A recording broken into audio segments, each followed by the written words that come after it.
તો તમે જુઓ છો કે આ અથાણું આપણું એકદમ સારું એવું બની અને તૈયાર છે. હેલો ફ્રેન્ડ, તો તમારું સ્વાગત છે મારા રસોડામાં. તો અવનવી વાનગી જોવા માટે ચેનલને સબસ્ક્રાઈબ કરો. જો મારો વિડીયો ગમે તો વિડીયોને લાઈક કરો, શેર કરો, કમેન્ટ કરો. બાજુમાં રહેલ બેલ આઇકનને દબાવો, તેથી નોટિફિકેશન તમને રોજ મળતું રહે. આજે હું તમારી સાથે શેર કરીશ કારેલાના અથાણાની રેસીપી. તો ચાલો શરૂ કરીએ રેસીપી. કારેલાનું અથાણું બનાવવા માટે મેં 500 ગ્રામ દેશી કારેલા આવે તે લીધેલા છે. કારેલા એકદમ તાજા અને ફ્રેશ કારેલા હોય તે લેવાના. અથાણું છે તે એકદમ સારું બને, અથાણું ખરાબ ન થાય તેના માટે તાજા અને ફ્રેશ કારેલા લેવાના. તો કારેલાને ઉપરથી આ રીતનો જે છાલનો ભાગ છે તેને આપણે કાઢી અને કારેલાને કટિંગ કરી લેશું. તો આપણે બધા જ કારેલાને આ રીતના કટિંગ કરી અને અંદરથી બીનો ભાગ કાઢી લીધો છે. કારેલાને આ રીતે કટિંગ કરવાના, આ રીતની લાંબી સ્લાઈસ રાખવાની અને તેમાંથી બી કાઢી લેવાના. તો આપણે આ રીતે બી કાઢી લીધા છે. તો તેને આપણે હવે હળદર મીઠામાં નાખી દેશું.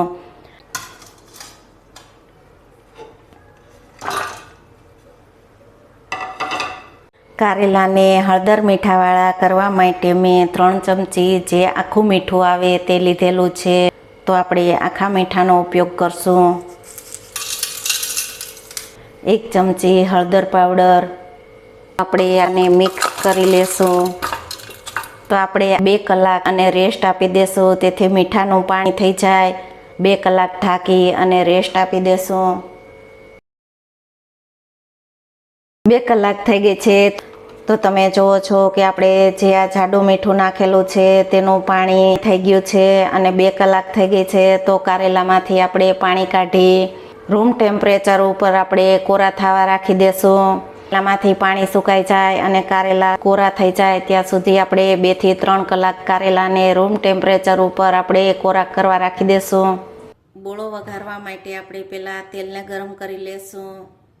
અડધી વાટકી ધાણાના કુરિયા લીધેલા છે. તો તેની જગ્યાએ તમે મેથીના કુરિયાનો ઉપયોગ કરી શકો છો. 1 ચમચી મેથીના કુરિયા, 1 ચમચી રાઈના કુરિયા, 1 ચમચી હિંગ,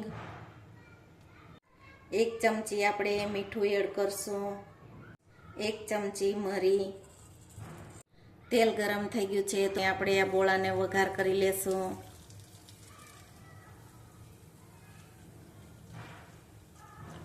તો આપણે આ ધાણાના કુરિયા વઘારેલા છે તેને ઠંડા થવા દેશું. ત્યાર પછી તેમાં મસાલા એડ કરશું. તો આપણે આ બોળો વઘારેલો છે તે એકદમ સાવ ઠંડો થઈ ગયો છે. તો તેમાં આપણે મસાલા એડ કરશું.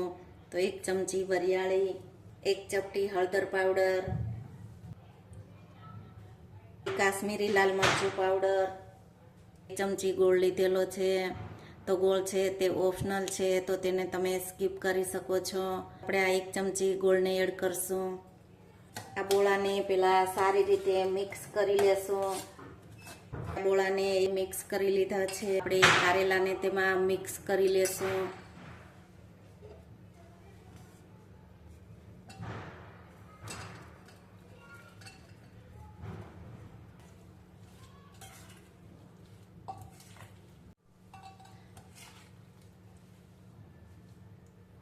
તો તમે જુઓ છો કે આપણું કારેલાનું અથાણું એકદમ સરસ એવું બની અને તૈયાર છે.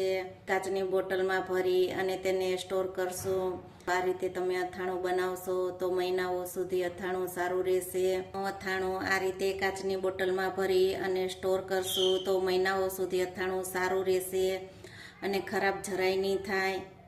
જો તમને આ કારેલાના અથાણાની રેસીપી ગમે તો વિડીયોને લાઈક કરો, શેર કરો, કમેન્ટ કરો, સબસ્ક્રાઈબ કરો. બાજુમાં રહેલ બેલ આઇકન દબાવવાનું ભૂલતા નહીં, તેથી તમને રોજ નોટિફિકેશન મળતું રહે.